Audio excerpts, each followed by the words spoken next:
വിവിധ ജില്ലകളിൽ കനത്ത മഴ പെയ്യുകയാണ്. പലയിടത്തും വലിയ വെള്ളക്കെട്ടും മറ്റ് മഴക്കെടുതികളുമുണ്ട്. ഈ സാഹചര്യത്തിൽ മഴ വാർത്തകളിൽ തുടരുകയാണ്. ഇപ്പോൾ എറണാകുളത്ത് നിന്ന് എബിൻ ജോസ് ഉണ്ട്. എബിൻ, ഇപ്പോൾ എവിടെയാണുള്ളത്? ഞാൻ മനസ്സിലാക്കുന്നത് പ്രകാരമാണെങ്കിൽ വാഴക്കാല ഭാഗത്താണുള്ളത്. അവിടെ എവിടെയാണ് ഈ വെള്ളം കയറിയിരിക്കുന്നത്? ഇപ്പോഴും അവിടെ മഴ ശക്തമായി തന്നെ തുടരുകയാണോ? ഗോകുൽ, മഴ ശക്തമായി തുടരുകയാണ്. നമ്മൾ വാഴക്കാല കുന്നേപ്പാടം റോഡിലാണ് നിൽക്കുന്നത്. ഈ കരകളിലുമുള്ള ഈ റോഡിൻ്റെ ഇരുവശങ്ങളിലുമുള്ള വീടുകളിലെല്ലാം തന്നെ വെള്ളം കയറുന്ന സാഹചര്യമുണ്ടായി. കഴിഞ്ഞ ദിവസവും ഇവിടെ വെള്ളം കയറിയതാണ്. ആ വെള്ളം ഇറങ്ങിപ്പോയി. ഇന്ന് ചിലപ്പോൾ വീണ്ടും മഴ പെയ്തപ്പോൾ വീണ്ടും വെള്ളം കയറുന്ന സാഹചര്യമുണ്ട്. ആളുകൾ ജോലി കഴിഞ്ഞ് വരുന്ന സമയമാണ്, വിദ്യാർത്ഥികൾ സ്കൂൾ വിട്ട് വരുന്ന സമയമാണ്. ഈ സമയത്താണ് ഈ രീതിയിൽ മഴ പെയ്ത് വെള്ളം കയറുന്ന ഉണ്ടായത്. കഴിഞ്ഞ ദിവസത്തെ പോലെ തന്നെ ആളുകൾ പറയുന്നത് ഓടയുടെ ശുചീകരണം, അതോടൊപ്പം തന്നെ അസാധാരണമായ മഴ, ഇത് രണ്ടുമാണ് ആളുകളെ ദുരിതത്തിലായിരിക്കുന്നത്. പ്രത്യേകിച്ച് ഈ പാർക്കിംഗ് ഏരിയയിലൊക്കെ വെള്ളം കയറി വാഹനങ്ങൾ മുങ്ങുന്ന സാഹചര്യമുണ്ട്. പരമാവധി വാഹനങ്ങൾ മാറ്റിവെക്കാൻ ആളുകൾ ശ്രമിക്കുന്നുണ്ടെങ്കിൽ പോലും ഇവിടെ നിന്ന് പുറത്തിറങ്ങാൻ കഴിയാത്ത സാഹചര്യം ആളുകളെ സംബന്ധിച്ചിടത്തോളം ഉണ്ട്. ഇപ്പോൾ ഇവിടുന്ന് വാഹനം മാറ്റുന്ന ഒരു ദൃശ്യങ്ങളാണ് നമ്മൾ കാണുന്നത്. ചേച്ചി, കഴിഞ്ഞ ദിവസം വെള്ളം കയറിയിരുന്നു ഇവിടെ? ഇന്നലെ കയറിയായിരുന്നു. ഇത് ആദ്യമായിട്ടാണ് ഇങ്ങനെ വെള്ളം കയറുന്നത്. ഇത്രയും വെള്ളമൊന്നും ഇവിടെ ഉണ്ടായിട്ടില്ല ഇതിക്ക് മുമ്പ്. ഇതിങ്ങനെ വന്നത് എന്താണെന്ന് അറിയത്തില്ല. കാനയൊക്കെ പണിയാത്തതിന്റെ പ്രശ്നമായിരിക്കാൻ വേണമെങ്കിൽ, കാന ഇങ്ങനെ ബ്ലോക്ക് ആകുമ്പോൾ ഇങ്ങനെ വരുമല്ലോ, അതിന്റെ ആയിരിക്കാൻ വേണമെങ്കിൽ. ഇതുവരെ ഇങ്ങനെ വന്നിട്ടില്ല ഇവിടെ വെള്ളം. ആളുകൾ പറയുന്നത് അതാണ്. ഇതുവരെ വെള്ളം കയറാത്ത സ്ഥലങ്ങളിൽ വെള്ളം കയറുന്നു, വെള്ളം കയറി നിൽക്കുന്ന സാഹചര്യമുണ്ട്. ഇതിപ്പോൾ മഴക്കാലമെത്തി. മഴക്കാലത്തിന്റെ ആദ്യഘട്ടത്തിൽ തന്നെ ഇത്തരത്തിൽ വലിയ തോതിൽ വെള്ളം കയറുമ്പോൾ അത് ആളുകളെ സംബന്ധിച്ചിടത്തോളം വലിയ ബുദ്ധിമുട്ടാണ് ഉണ്ടാകുന്നത്. മഴ വീണ്ടും ശക്തമാവുകയാണ്.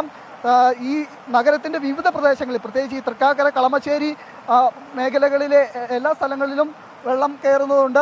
കടകളിൽ വെള്ളം കയറി നിൽക്കുന്ന സാഹചര്യമുണ്ട്. കഴിഞ്ഞ ദിവസം ഇവിടെ വെള്ളം കയറിയിരുന്നോ? വീട്ടിലൊക്കെ വെള്ളം കയറി എല്ലാ സാധനവും നശിച്ചുപോയി. ഇപ്പതേ അടുത്തത് കഴുകി ഉണങ്ങി ഇങ്ങനെ വന്നപ്പോഴത്തേക്കും അടുത്ത മഴ പെയ്ത് ബ്ലാങ്കറ്റും എല്ലാം നിലത്ത് കിടന്നത് എല്ലാം നശിച്ചു. പെട്ടെന്നുള്ളതല്ലായിരുന്ന വെള്ളമൊന്നും പോണില്ല. എങ്ങടെ വെള്ളം പോണേന്ന് അറിയാൻ പാടില്ല. ഈ കഴിഞ്ഞ ദിവസം പെയ്ത മഴയിൽ ക്ലീൻ ചെയ്ത് വന്നേ ഉള്ളൂ അല്ലേ? ക്ലീൻ ചെയ്ത് അങ്ങോട്ട് ഉണങ്ങിയിട്ടില്ല മുറികള്. അതിനു മുമ്പ് അടുത്തത് പെയ്ത് കഴിഞ്ഞു. ഡെറ്റോളൊക്കെ ഒഴിച്ച് നല്ലോണം ക്ലീൻ ചെയ്ത് ഇങ്ങോട്ട് വന്നോളൂ. ഗോകുൽ, ആളുകളുടെ ദുരിതം ഇത് തന്നെയാണ് പറയുന്നത്. കാരണം കഴിഞ്ഞ ദിവസം പെയ്ത മഴയിൽ നമ്മൾ രാവിലെ കണ്ടതാണ്, ആളുകൾ രാവിലെ വീടുകളിൽ വന്ന് ക്ലീൻ ചെയ്തേ ഉള്ളൂ. അതിന് തൊട്ട് പിന്നാലെ ഇന്നിപ്പോൾ വൈകുന്നേരം മഴ പെയ്തിരിക്കുന്നു. അതേ രീതിയിൽ തന്നെ, അതേ ശക്തിയിൽ തന്നെ വെള്ളം കയറുന്ന സാഹചര്യം.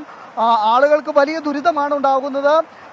ഏത് രീതിയിലാണ് ഇതിനെ പ്രതിരോധിക്കേണ്ടത് എന്നുള്ള ആശങ്കയിലാണ് ആളുകളെ സംബന്ധിച്ചിടത്തോളം. വീണ്ടും മഴ ശക്തമാവുകയാണ്, വെള്ളം കയറുന്ന സാഹചര്യമാണ് നിലനിൽക്കുന്നത്. നമ്മളിവിടെ ഇപ്പോൾ വരുമ്പോൾ ഉള്ളതിനേക്കാൾ വെള്ളം വീണ്ടും കൂടുകയാണ് ഇവിടെ കാണുന്നത്. ഗോകുൽ, ഉണ്ടെന്ന് മനസ്സിലാക്കുന്നു.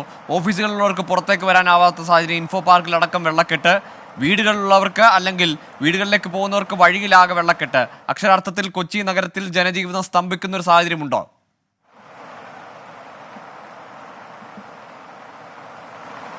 ഗോകുൽ, വീട്ടിൽ നിന്ന് ഇറങ്ങാൻ പറ്റാത്ത സാഹചര്യമുണ്ട് ആളുകളെ സംബന്ധിച്ചിടത്തോളം.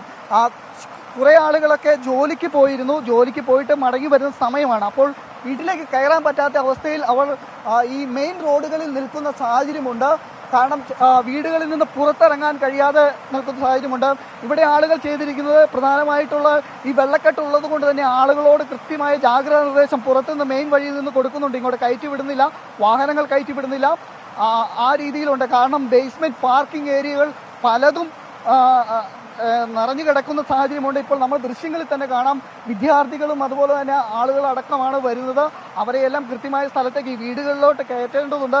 പലർക്കും വീടുകളിലേക്ക് കയറാൻ പറ്റാത്ത സാഹചര്യമുണ്ട്. ആ രീതിയിൽ ഒരു രീതിയിലും കടന്നു പോകാൻ കഴിയാത്ത രീതിയിലാണ് വെള്ളം വരുന്നത്. നമ്മളിപ്പോൾ നിൽക്കുമ്പോൾ, നേരത്തെ ഞാൻ പറഞ്ഞു, വന്നപ്പോൾ ഉള്ള ഒരു അവസ്ഥയെല്ലാം മഴ ശക്തമാവുകയാണ്. കൂടുതൽ വെള്ളം ഒഴുകി വരുന്നുണ്ട്. അതുകൊണ്ട് തന്നെ വെള്ളം ഇപ്പോൾ നമ്മുടെ മുട്ടിനൊപ്പം മുകളിലാണ് വെള്ളം കയറുന്നത്. ആളുകൾക്ക് വലിയ ദുരിതമുണ്ടാക്കുന്നത് ഇവിടുത്തെ സന്നദ്ധ പ്രവർത്തകരായ ആളുകൾ തന്നെയാണ് കൃത്യമായി ആളുകൾക്ക് വഴി പറഞ്ഞു കൊടുത്തത്. കാരണം ഇരു സൈഡിലും കാനകളുണ്ട്. ഏതെങ്കിലും തരത്തിൽ കാൽവഴുതി വീഴുകയോ അല്ലെങ്കിൽ മറ്റ് അപകടങ്ങൾ ഉണ്ടാവാതിരിക്കാനുള്ള മാർഗനിർദ്ദേശങ്ങൾ ഇവിടുത്തെ ആളുകൾ തന്നെ കൊടുക്കുന്നുണ്ട്. വാഹനങ്ങൾ പാർക്കിംഗ് ഏരിയയിൽ നിന്ന് മാറ്റാനുള്ള സംവിധാനം പരമാവധി മാറ്റുന്നുണ്ടെങ്കിൽ പോലും എല്ലാവർക്കും അത് ചെയ്യാൻ സാധിക്കുന്നില്ല എന്നുള്ളതാണ് ഈ ഘട്ടത്തിൽ നമുക്ക് കാണാൻ സാധിക്കുന്നത്. ഏതായാലും വീണ്ടും മഴ ശക്തമാവുന്ന സാഹചര്യമാണ് ഗോകുലുള്ളത്. കൊച്ചി കോർപ്പറേഷന്റെ പരിധിയിൽ തൃക്കാക്കര, കളമശ്ശേരി നഗരസഭാ പരിധിയിലൊക്കെയും, അതായത് എറണാകുളം നഗരത്തിന്റെ ഒട്ടുമിക്ക ഇടങ്ങളിലും കനത്ത മഴയെ തുടർന്ന് വലിയ വെള്ളക്കെട്ടാണ് രൂപപ്പെട്ടിരിക്കുന്നത്. രാവിലെ ജോലിക്കും മറ്റും പോയ ആളുകൾക്ക് വൈകിട്ട് വീട്ടിലേക്ക് എത്താനാവാത്ത അവസ്ഥ, വാഹനങ്ങൾ വീടുകളിലേക്ക് അല്ലെങ്കിൽ ഫ്ളാറ്റുകളിലേക്ക് അടുക്കാനാവാത്ത വിധം വഴികളിൽ വെള്ളം നിറഞ്ഞിരിക്കുന്നു. ഇനി ഫ്ളാറ്റുകളിൽ ബേസ്മെന്റ് പാർക്കിങ്ങിലുള്ള വാഹനങ്ങളിലേക്ക് വെള്ളം കയറുമോ എന്ന ആശങ്ക, വാഹനങ്ങൾ പുറത്തേക്ക് ഇറക്കാൻ വഴിയിൽ നിറയെ വെള്ളക്കെട്ട്. അങ്ങനെ എറണാകുളത്തെ ജനങ്ങൾക്ക്, കൊച്ചിയിലെ ജനങ്ങൾക്ക് ജീവിക്കാനാവാത്ത സാഹചര്യം. ഈ കാലവർഷത്തിന് മുന്നോടിയായുള്ള മഴ, കാലവർഷം ഇങ്ങെത്തുന്നതേ ഉള്ളൂ, കാറ്റടിച്ച് ഇങ്ങെത്തുന്നതിന് മുന്നേ തന്നെ കൊച്ചിയിൽ ജനജീവിതം ദുസ്സഹമാവുന്നു. കഴിഞ്ഞ ദിവസം കണ്ടതാണ്, ഇന്നലെ രാവിലെ കനത്ത മഴ, അതിൽ പലയിടങ്ങളിലും വെള്ളക്കെട്ടുണ്ടായിരുന്നു. പല സ്ഥാപനങ്ങളിൽ ഒപ്പം വീടുകളിലൊക്കെ വെള്ളം നിറഞ്ഞു, ചെളി കയറി. അതൊക്കെ കഴുകി വൃത്തിയാക്കിയ ആളുകൾക്ക് മേൽ ഇടിവെട്ടി പോലെയാണ് ഇന്ന് മഴ പെയ്യുന്നത്. ഇന്ന് വൈകുന്നേരത്തോടു കൂടിയാണ്, 3 മണിക്ക് ശേഷമാണ് അതിശക്തമായ മഴ, പെട്ടെന്നുണ്ടാകുന്ന അതിശക്തമായ മഴ പെയ്യുന്നത്. അതോടുകൂടി വീണ്ടും കാനകളും വഴികളുമൊക്കെ വെള്ളത്തിൽ മുങ്ങുന്ന സാഹചര്യമാണ്. എബിൻ, ഈ കഴിഞ്ഞ ദിവസവും ഇതേ പ്രശ്നം, അതായത് ആളുകൾ പറയുന്നുണ്ട് മുമ്പ് പ്രളയ സമയത്ത് പോലും വെള്ളം കയറിയ ഒരിടമല്ല ഞങ്ങളുടെ വീടുകൾ നിൽക്കുന്ന സ്ഥലം. അതുകൊണ്ട് തന്നെ അവർ യാതൊരുവിധ മുൻകരുതലുകൾ ആ നിലയ്ക്ക് സ്വീകരിക്കണമെന്നില്ല. കാരണം അവർക്ക് അങ്ങനെ ഒരു അനുഭവം ഈ കാലയളവിലെങ്ങും വലിയ പെരുമഴ പെയ്തപ്പോൾ പോലും ഇല്ലാത്ത ഒരു അസാധാരണമായ സാഹചര്യം ഉണ്ടാകുന്നു. ഈ ദിവസം ഇന്ന് രാവിലെ ഉച്ചവരെയൊക്കെ വെയിൽ ഉണ്ടായിരുന്നു, അല്ലെങ്കിൽ മഴ മാറി നിൽക്കുന്നുണ്ടായിരുന്നു. ഈ ഓടകളോ കാനകളോ ഒക്കെ അവൻ്റെ ആഴം കൂട്ടുക അല്ലെങ്കിൽ അതിലെ തടസ്സങ്ങൾ നീക്കുകയോ ചെയ്യുന്ന എന്തെങ്കിലും പ്രവൃത്തികൾ ഈ പ്രദേശങ്ങളിലൊക്കെ നടന്നിട്ടുണ്ടോ എബിൻ?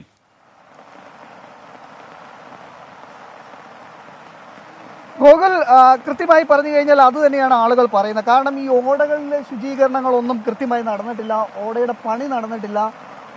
അത് തന്നെയാണ് കഴിഞ്ഞ ദിവസം ഉണ്ടായ ബുദ്ധിമുട്ട്. ഇവിടെ ഇപ്പോൾ ആളുകളെല്ലാം തന്നെ ജോലി കഴിഞ്ഞ് വരുന്ന സമയമാണ്, അതുകൊണ്ട് തന്നെ അവർക്ക് വീടുകളിലേക്ക് കയറാൻ സാധിക്കുന്നില്ല. ഇന്നലെ ഉണ്ടായ മഴയിൽ അതിൻ്റെ ചെളിയെല്ലാം നിറഞ്ഞ് വീടുകൾ ആകെ മലിനമായി നിൽക്കുന്ന സാഹചര്യമായിരുന്നു. നമ്മൾ രാവിലെ കണ്ടതാണ്. ഈ ആളുകൾ പലരും ബന്ധുക്കളുടെ വീട്ടിലൊക്കെ മാറുകയും അതിനുശേഷം തിരികെ എത്തി ഇന്ന് ക്ലീൻ ചെയ്ത് ഉച്ചയ്ക്ക് ശേഷം വീണ്ടും മഴ പെയ്യുന്നു. ആളുകൾ പറയുന്നത് ഈ പ്രദേശങ്ങളിലെല്ലാം തന്നെ മഴ പെയ്യുമ്പോൾ സാധാരണയായി ചെറിയ വെള്ളക്കെട്ടൊക്കെ ഉണ്ടാവും, പക്ഷേ ഈ രീതിയിൽ വെള്ളം കുത്തി ഒഴുകി വരുന്ന സാഹചര്യമില്ലായിരുന്നു, ഈ ഓടകൾ നിറഞ്ഞ് കയറി വരുന്ന സാഹചര്യമില്ലായിരുന്നു. ഈ സാഹചര്യം ഇതാദ്യമായിട്ടാണ്. കാരണം പലയിടത്തും ഓടയുടെ നിർമ്മാണങ്ങൾ അശാസ്ത്രീയമായാണ്, അതോടൊപ്പം തന്നെ കൃത്യമായി ക്ലീനിങ് നടന്നിട്ടില്ല എന്നുള്ള ആരോപണം ഉന്നയിക്കുന്നുണ്ട്. മഴക്കാലപൂർവ്വ ശുചീകരണത്തിലെല്ലാം തന്നെ പാളിച്ചകളുണ്ട് എന്നുള്ള വിമർശനം ആളുകൾ ഉന്നയിക്കുന്നുണ്ട്. ഇതെല്ലാം നിലനിൽക്കെ തന്നെയാണ് വീണ്ടും മഴ പെയ്യുമ്പോൾ വീണ്ടും വെള്ളം കയറുന്നു, ആളുകൾക്ക് പുറത്തിറങ്ങാൻ പറ്റാത്ത സാഹചര്യം ഉണ്ടാകുന്നു. ഇനി ആളുകളെ സംബന്ധിച്ചിടത്തോളം വലിയൊരു ആശങ്ക അവർ പങ്കുവയ്ക്കുന്നത്, ഇതിപ്പോൾ മഴക്കാലത്തിൻ്റെ തുടക്കമാണ്, ഇനി വരാനിരിക്കുമ്പോൾ എങ്ങനെയായിരിക്കും മുന്നോട്ട് പോവുക? ഈ തുടക്കത്തിൽ തന്നെ ഇത്തരത്തിൽ വെള്ളം കയറിയാൽ, അതായത് വെള്ളം കയറാൻ സാധ്യതയില്ലാത്ത, വെള്ളം കയറിയിട്ടില്ലാത്ത സ്ഥലങ്ങളിൽ വെള്ളം കയറി കഴിഞ്ഞാൽ ഇനി ഉള്ള ദിവസങ്ങളിൽ എങ്ങനെയായിരിക്കും മുന്നോട്ട് പോവുക, എങ്ങോട്ട് മാറും, എങ്ങോട്ട് പോകും എന്നുള്ള ചിന്ത ആളുകളെ സംബന്ധിച്ചിടത്തോളം ഉണ്ട്. കാരണം കഴിഞ്ഞ ദിവസം ഉണ്ടായ മഴയിൽ തന്നെ ഒട്ടുമിക്ക ഗൃഹോപകരണങ്ങളും വെള്ളം കയറി നശിച്ചു ഈ പ്രദേശങ്ങളിലൊക്കെ ഉള്ള ആളുകളുടെ. അപ്പോൾ വീണ്ടും മഴ പെയ്യുമ്പോൾ ആ രീതിയിൽ തന്നെയാണ് വീണ്ടും വീടിനുള്ളിലേക്ക് വെള്ളം ഇരച്ചു കയറുന്ന സാഹചര്യം. പരമാവധി ആളുകളെ മാറ്റുവാനുള്ളൊരു ക്രമീകരണങ്ങളൊക്കെ ഉണ്ടാവുന്നുണ്ട്. പക്ഷേ എങ്കിൽ പോലും ഏത് രീതിയിലായിരിക്കണം ഇത് സജ്ജീകരിക്കേണ്ടത് എന്നുള്ളത് ഇവിടുത്തെ ആളുകൾക്ക് തന്നെ അറിയത്തില്ല. മഴ വീണ്ടും ശക്തമാകുന്ന സാഹചര്യമുണ്ട്, വെള്ളത്തിൻ്റെ ഒഴുക്ക് വർദ്ധിക്കുന്നുണ്ട്, വെള്ളം കൂടി വരുന്ന സാഹചര്യവും നിലവിലുണ്ട്. ഗോകുൽ, വെള്ളം വലിയാനൊന്നും ഇടവേളയില്ലാത്ത വിധം അതിശക്തമായ മഴ പെയ്യുന്നു. എറണാകുളത്ത് നഗരപ്രദേശത്ത്, പ്രത്യേകിച്ച് തൃക്കാക്കര, കളമശ്ശേരി നഗരസഭാ പരിധിയിൽ, ഒപ്പം കൊച്ചി കോർപ്പറേഷന്റെ ഭാഗമായ ഇടങ്ങളിലൊക്കെ, കാക്കനാട് ഉൾപ്പെടെയുള്ള സ്ഥലങ്ങളിൽ വലിയ വെള്ളക്കെട്ട് രൂപപ്പെടുന്നു, വലിയ പ്രതിസന്ധി ഉണ്ടാകുന്നു. ആളുകൾക്ക് ജനജീവിതം ദുസ്സഹമാവുന്ന നിലയിലേക്ക് കനത്ത മഴയാണ് കൊച്ചിയിൽ ലഭിക്കുന്നത്. കഴിഞ്ഞ ഏതാണ്ട് 2 മണിക്കൂറിലേറെ, 2-2.5 മണിക്കൂറായി പെയ്യുന്ന മഴയിൽ അത് മിക്ക വഴികളും വെള്ളക്കെട്ടായിരിക്കുന്നു. കാനകളും വഴിയും തമ്മിൽ തിരിച്ചറിയാനാവാതെ അപകടങ്ങൾ ഉണ്ടാകുന്നു. കാറ് കാനയിലേക്ക് മറിയുന്നു. വീട്ടിലേക്ക് ജോലി കഴിഞ്ഞ് മടങ്ങിയെത്താനാവാത്ത സാഹചര്യം ഉണ്ടാകുന്നു. വീടുകളിൽ നിന്ന് പുറത്തേക്ക് ഇറങ്ങാൻ, വാഹനങ്ങളും മറ്റും സുരക്ഷിതമായ ഇടങ്ങളിലേക്ക് മാറ്റുവാൻ പോലും കഴിയാത്ത സാഹചര്യം പലയിടത്തുമുണ്ട്.